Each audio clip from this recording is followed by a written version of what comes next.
다음은 우리가 살고 있는 온대기후 지역입니다. 온대기후는 열대기후와 냉대기후 사이에서 위치하고요. 극단적이지 않고 인간이 살기에 매우 좋은 그런 기후가 나타납니다. 그래서 여러 기후대 중에서 인구 밀도가 가장 높은 기후대이기도 합니다. 인구 밀도가 높다 보니까 온대기후 지역에서는 다양한 형태의 생활 모습이 나타나는데요. 그만큼 조금 더 자세히 알아보도록 하겠습니다. 자, 온대기후는요, 크게 두 종류로 나눠서 생각을 해볼 겁니다. 자, 대륙을 기준으로 했을 때, 우리가 살고 있는 유라시아 대륙을 기준으로 할까요? 대륙의 동쪽에 나타나는 온대기후를 우리는 동안기후라고 합시다. 동안기후, 그리고 대륙의 서쪽에 나타나는 온대기후를 온대서안기후라고 합시다. 자, 이 두 기후는요, 닮은 듯 다른 특성을 보이는데, 자, 일단 동안기후는 대륙의 영향을 받아요. 그래서 연교차가 큽니다. 반면에 서안기후는 해양의 영향을 크게 받기 때문에 연교차가 작은 것이 특징입니다. 자, 똑같이 지금 대륙의 가장자리에 위치하고 있는데 왜 동안은 대륙의 영향을 받고 서안은 해양의 영향을 받는 걸까요? 자, 여기서 아주 중요한 아이가 등장을 합니다. 이제 편서풍 때문입니다. 들어봤죠? 자, 중학교 때 배웠던 내용을 한번 떠올려 보세요. 편서풍은요, 지구의 지구예요. 지구의 적도 주변에 지구의 중위도에서 이렇게 불고 있는 바람입니다. 그래서 온대기후 지역에 영향을 미치는 아주 중요한 바람인데요. 자, 이 바람의 특징은 항상 서쪽에서 동쪽으로 이동한다는 특징이 있습니다. 사실 이렇게 가로로 예쁘게 불지는 않습니다. 선생님이 편의상 이렇게 가로로 그리고 있어요. 자, 이렇게 편서풍이 불고 있는데요. 그러다 보니까 편서풍의 영향을 받는 온대기후 지역은 자, 대륙의 서안은 바다에서 만들어진 공기, 바다의 공기가 영향을 주고요. 동안은 대륙에서 만들어진 대륙의 공기가 항상 영향을 주게 되겠죠. 자, 대표적인 두 지역을 비교해서 한번 살펴봅시다. 자, 서안 대표 영국의 런던, 동안 대표 중국의 칭다오입니다. 1년 내내 편서풍의 영향을 받아서 대서양의 공기가 유입되는 런던은 자, 연교차가 매우 적게 나타나요. 연교차라는 것은 1년 중에 가장 더운 달, 월 평균 기온이 높은 달과 월 평균 기온이 낮은 달의 차이를 말합니다. 자, 런던은 연교차가 적고요. 반면에 칭다오는 연교차가 크게 나타나죠. 강수량을 비교해 볼까요? 런던은 연중 강수량이 매우 고르게 나타납니다. 그리고 칭다오는 강수량이 여름철에 집중되어 있는 것을 볼 수 있습니다. 자, 즉 런던은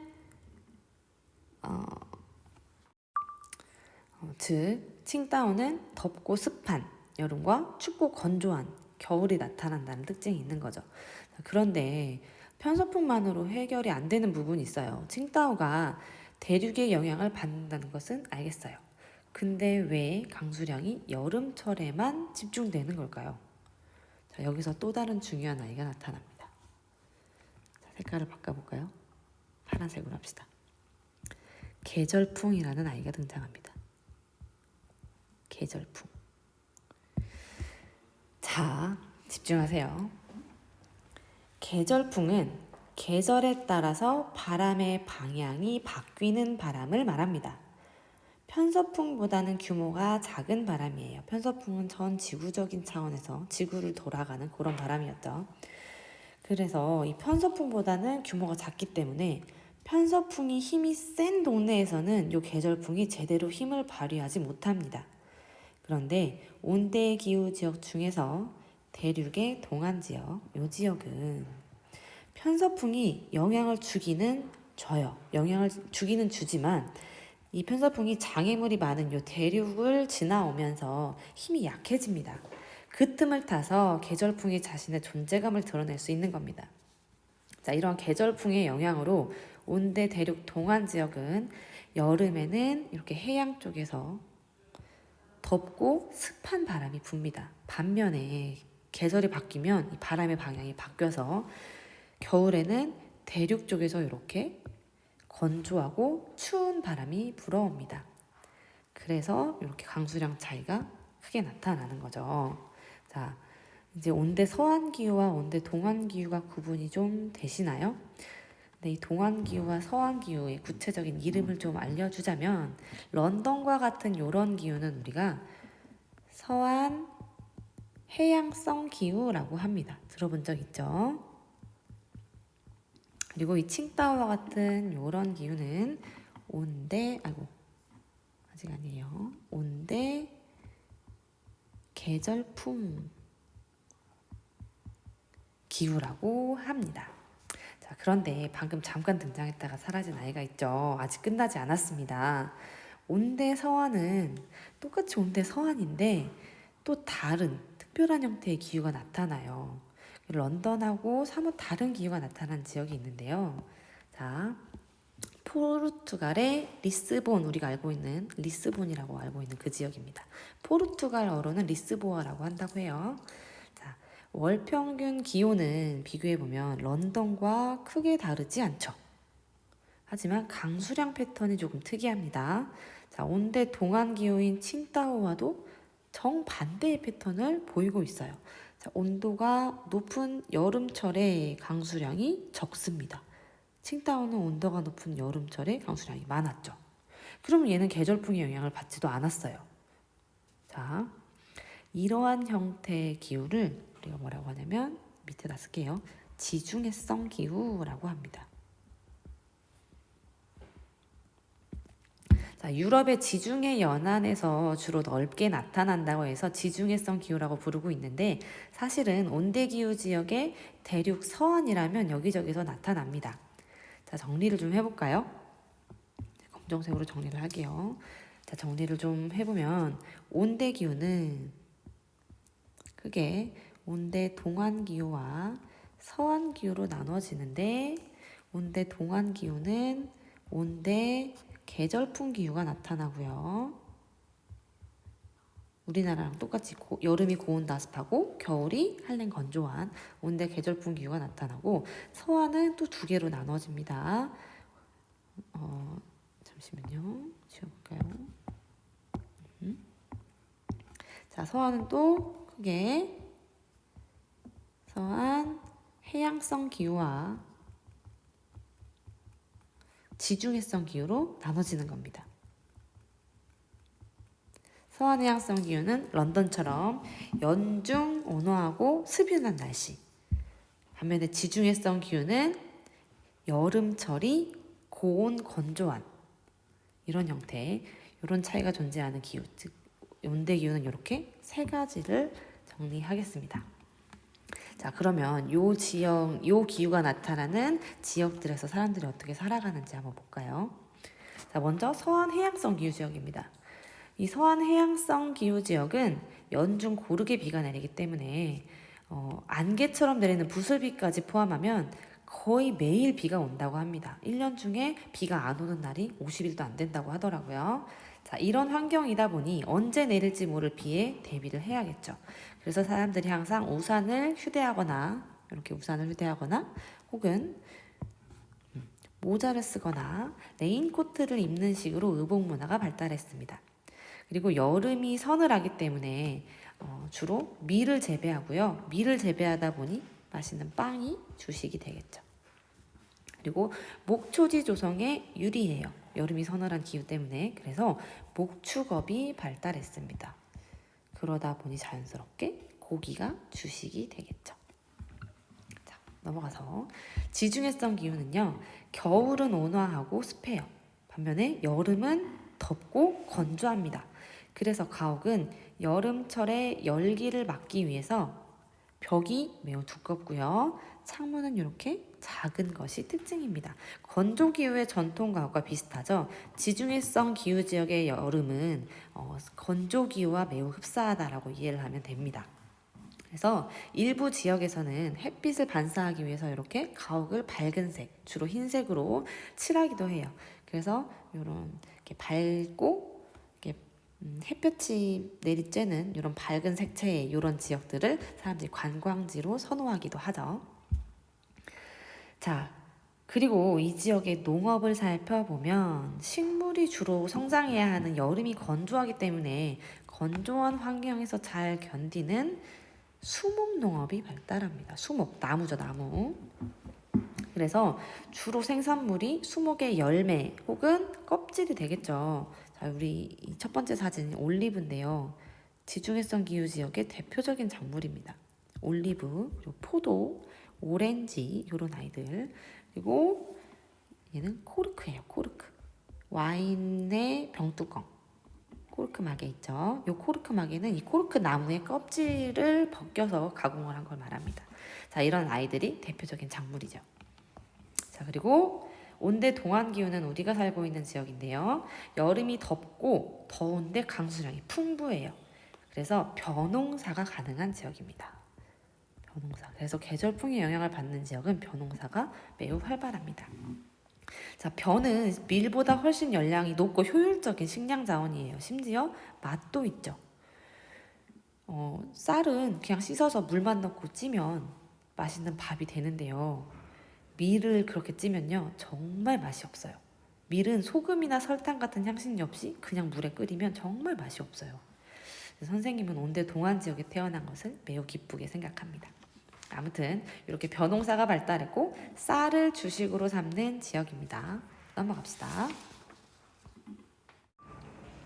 자, 다음은 냉대기후입니다. 냉대기후는요 온대기후와 흡사하게 사계절이 존재하기는 해요. 하지만 위도가 높아서 겨울이 매우 춥고 길어요. 반면에 여름은 서늘하고 짧은 것이 특징입니다. 자, 러시아의 모스크바의 기후 그래프를 한번 읽어보겠습니다. 1월 평균 기온이 영하 10도까지 떨어져요. 그리고 7월 평균 기온은 20도 정도 되네요. 연교차가 매우 크죠. 자, 냉대기후 지역에 사는 사람들은 여름의 더위보다는 겨울의 추위를 극복해야 되겠죠. 그래서 자, 오른쪽에 사진 볼까요? 자, 이렇게 동물의 가죽이나 털을 이용한 두껍고 무거운 옷을 주로 입습니다.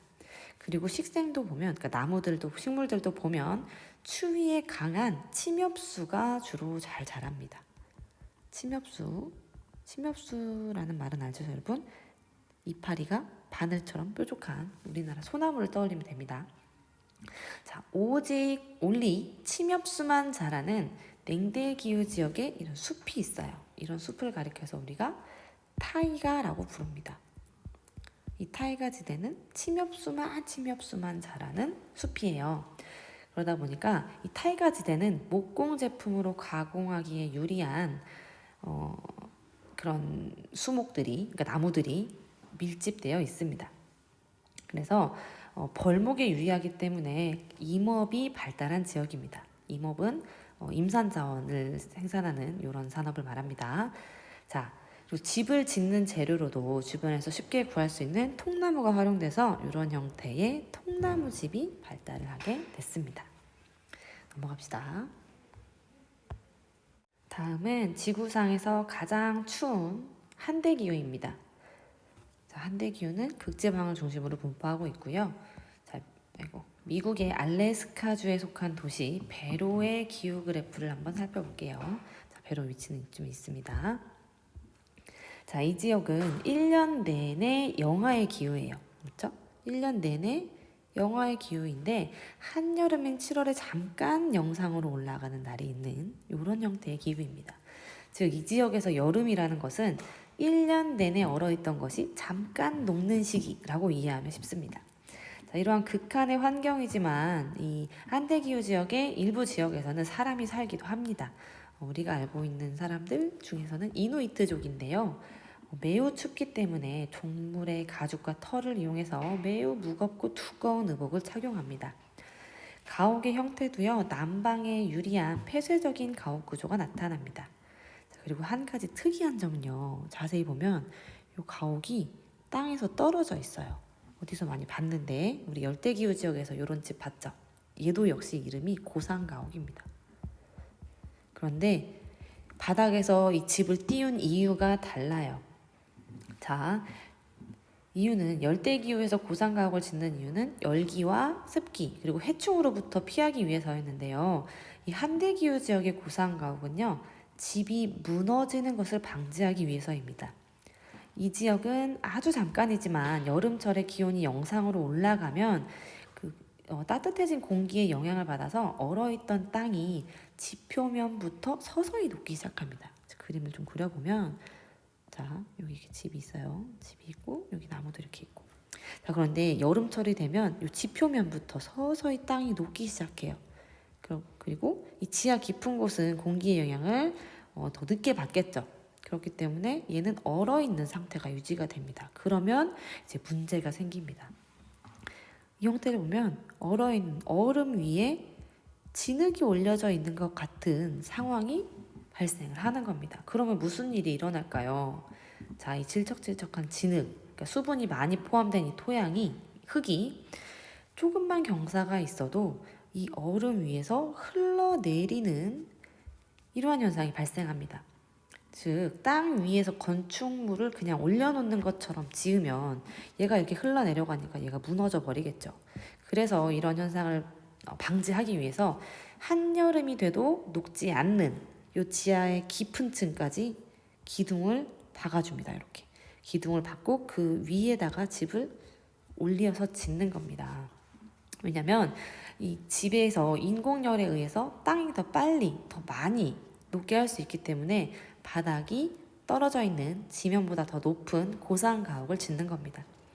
자, 참고로 우리가 이렇게 이누이트족의 전통가옥이라고 알고 있는 이글루는요, 얘는 집이 아니라 베이스 캠프 같은 개념입니다. 이누이트족은 수렵이나 어로 활동, 즉 그러니까 사냥을 통해서 사냥과 낚시를 통해서 식량을 구하는데 그때 사냥할 때 이용하는 임시 거처의 개념입니다. 자, 우리 지금 초가집에서 살고 있지 않죠. 그래서 그랑 똑같이 이들도 지금 현재 이런 이글루에서 살지 않고요. 우리랑 똑같이 콘크리트로 지어진 아주 튼튼한 집에서 따뜻하게 살고 있습니다. 자, 이 지역은 식물이 자랄 수 없기 때문에 산타 할아버지 썰매를 끄는 동물 술록이죠. 이 술록의 유목이 행해지고요. 아까 얘기했듯이 사냥이나 낚시를 통해서 식량을 얻습니다. 그러다 보니까 육류가 주식이 되겠죠. 자, 마지막으로 고산기후입니다. 고산기후는요, 문자 그대로예요. 고산, 높은 산. 자, 해발고도가 높은 지역에서 나타나는 기후를 말합니다. 일반적으로 고산기후는요, 열대기후 지역에 위치한 열대고산기후를 이야기합니다. 자, 적도 부근에 열대기후 지역에서 해발고도가 높은 곳을 말해요. 자, 원래는 해발고도가 높아지면 기온과 기압이 낮아져서 인간이 살기에 적절하지 않습니다. 그런데 열대기후 지역의 고산지대라면 이야기가 달라집니다. 열대기후는 덥고 습하다고 했죠. 이 덥고 습한 열대기후 지역에서 해발고도가 높아지면 기온이 낮아져요. 그런데 기온이 낮아지는데 이 특정한 해발고도에 가면, 그러니까 너무 높지 않은 해발고도에 가면 1년 내내 봄과 같은 날씨가 지속이 됩니다. 그래서 이 열대 고산 기후를 우리가 항상 봄 같다 해서 상춘기후라고 부르기도 합니다. 자, 안데스 산지에 위치한 콜롬비아의 수도 보고타의 기후 그래프를 봅시다. 1년 내내 월 평균 기온이 10도 정도 되죠. 강수량은 그다지 적지도 많지도 않은 아주 좋은 환경입니다. 그런데 1년 내내 이런 온화한 봄과 같은 기후라고 하니 마냥 좋을 것 같지만 이 지역은 해발고도가 높기 때문에 일교차가 매우 크게 나타나고요. 햇빛이 너무너무 강하다는 단점도 있습니다. 그래서 대표적인 이 지역의 전통적인 의복을 보면 이렇게 챙이 넓은 모자와 망토를 착용하는 이런 문화가 있습니다. 자, 이렇게 해서 열대, 온대, 냉대, 한대, 건조, 고산기후까지 각 기후의 특성과 주민들의 생활 모습을 살펴봤습니다. 간단하게 정리를 좀 해볼까요? 자, 열대기후는 저위도 지역에서 적도 부근에서 매우 덥고 습한 그런 기후였고요. 다음 온대. 온대는 중위도 지역에서 편서풍의 영향을 받는 지역, 얘네들은 우리가 동안과 서안으로 구분해서 살펴봤죠. 온대 동안 기후는 온대 계절풍 기후가 나타났어요. 우리가 속하는 온대 계절풍의 특징은 여름이 고온 다습하고 겨울이 한랭 건조하다. 이런 특징이 있었죠. 그래서 벼농사가 많이 발달하는 지역이었고요. 자, 온대 서안은 두 가지로 또 구분을 했어요. 서안 해양성 기후 지역과 지중해성 기후 지역이었습니다. 지중해성 기후. 자, 서안 해양성 기후는요, 연중 강수량이 일정하고 온단 습유한 게 특징이었고요. 지중해성 기후는 서안 해양성 기후와 겨울은 흡사하지만 여름철이 고온 건조하다라는 특징이 있었어요. 그 다음은 온대와 흡사하지만 겨울이 매우 춥고 긴 냉대, 그리고 1년 내내 얼어있다가 여름철에 잠깐 녹는 한대, 그 다음에 강수량보다 증발량이 더 많은 건조기후, 그리고 열대기후 지역 주변에서 해발 고도가 높은 곳에 나타나는 고산기후, 즉 상충기후까지. 자, 요렇게 크게 하나, 둘, 셋, 넷, 다섯, 여섯, 일곱, 여덟, 9개의 기후 특성을 알아봤고요. 그 기후 지역에 살고 있는 사람들의 생활 모습을 살펴봤습니다. 사람이 살기 좋은 환경도 있었지만 사람이 살기 힘든 척박한 환경들도 있었죠. 자, 과거에는 이 척박한 자연 환경에 적응을 하면서 우리가 나름대로 독특한 문화를 발달시켜 왔지만 요즘은 과학기술의 발달로 불리한 자연 환경을 극복하는 사례들이 많이 생기고 있죠. 자, 지금부터는 교과서는 42페이지인데요. 자연 환경을 극복한 사례를 몇 가지 살펴보겠습니다. 자, 첫 번째는요, 물 부족으로 농업에 불리한 건조기후 지역에서 현대식 스프링클러를 설치해서 대규모 관계 농업이 이루어지고 있는 사례입니다. 관계 농업이라는 것은 다른 곳에서 인공시설을 통해서 물을 끌어와서 농사를 짓는 형태를 말합니다. 자, 선생님이 지금 가져온 지도는 사우디아라비아 지도인데요. 자, 사우디아라비아는 대표적인 사막 지역이죠. 그런데 이 사막 지역에 이렇게 군데군데 보면 얘를 확대시키면 이런 형태예요. 동글동글한 원들이 보이나요? 자, 얘는 스프링클러를 활용해서 원형 경작지를 조성한 모습인데요. 자, 여기서 스프링클러가 이런 식으로 이렇게 돌아가면서 이렇게 물을 공급해주고 있어요. 그래서 이렇게 원형의 경작지를 조성할 수가 있는 겁니다. 그래서 대규모 농사를 짓고 있는 모습을 우리가 볼 수 있어요. 사막 한가운데서. 자, 다음 사례입니다. 자, 해수의 담수화 사례인데요. 이 사례 또한 사우디아라비아입니다.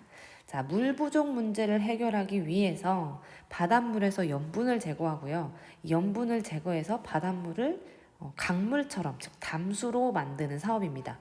우리나라의 기업이 사우디아라비아의 해수 담수화 사업에 참여하고 있죠.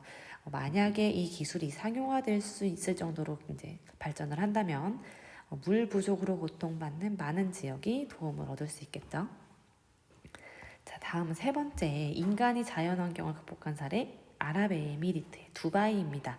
들어봤죠? 두바이는요, 과거에는 어업이나 진주무역으로 먹고 사는 나라였어요. 그런데 석유가 개발되면서 막대한 돈을 벌어들이게 됩니다. 그래서 이 돈을 활용해서 이 척박한 자연환경을 극복을 한 아주 대표적인 사례죠. 자, 이 두바이에는 세계 최대의 인공섬인, 왼쪽에 이 사진이에요. 팜 아일랜드가 있고요. 세계 최대의 실내 스키장이 있습니다. 스키 두바이라고 불리는 곳이에요. 자, 전통 사회에서는 자연환경에 순응하고 그 능력 안에서 뭔가 이 자연환경에 적응해 나가는 그런 형태의 문화가 발달했다면 이제 과학기술이 발달할수록, 그리고 자본력이 강한 지역일수록 이 자연환경을 완벽하진 않지만 거의 무시할 수도 있는 수준까지도 간 거죠. 그런데 여기서 우리가 간과하지 말아야 할 것은 이렇게 자연환경을 극복한다는 차원에서 우리는 자연환경에 개입을 하는데, 이 자연환경에 개입한 결과가 반드시 인간에게 돌아온다는 거죠. 근데 어떤 형태로 돌아오게 되는지, 긍정적일 수도 있고 부정적일 수도 있는데 어떤 형태로 인간에게 돌아오는지에 대한 고민이 반드시 필요합니다.